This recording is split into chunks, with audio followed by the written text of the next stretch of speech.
Hello guys, welcome to this tutorial. In this tutorial, we're going to be showing you how to edit a Beehiiv landing page. So what we're going to do is to go over to the left sidebar where we have design. And in the drop-down menu, we're going to click on website builder.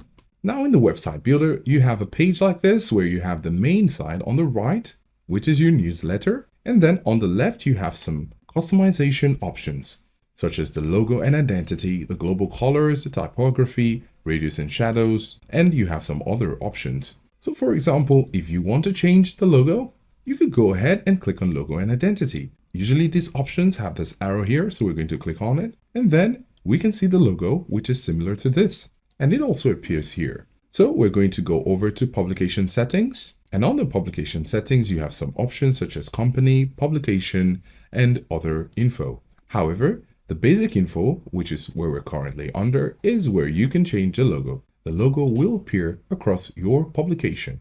So if you want to change your logo, you can simply click here on the pencil icon when you come over here to hover over it.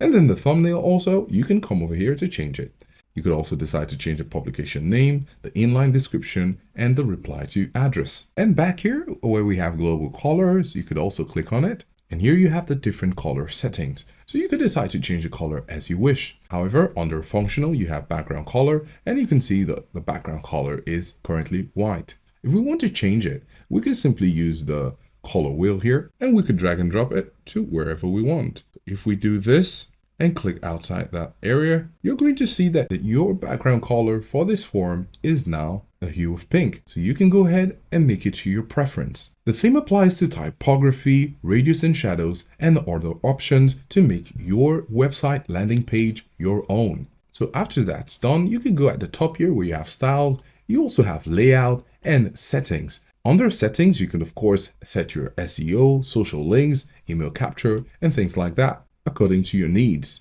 When we go over back to styles and we're done with our settings, you could have a preview of how it looks like on a desktop and on mobile. In order to do that, we just went ahead at the top here where we have the desktop icon, which is usually the default. And we also clicked on the mobile version. And if you want to click it to view it on full screen, you could do the same. As you can see, we have it in full view in the desktop mode. So we can close the preview and continue with our edit. When we're satisfied, we could go ahead and publish styles. So this is how to edit a Beehiiv landing page.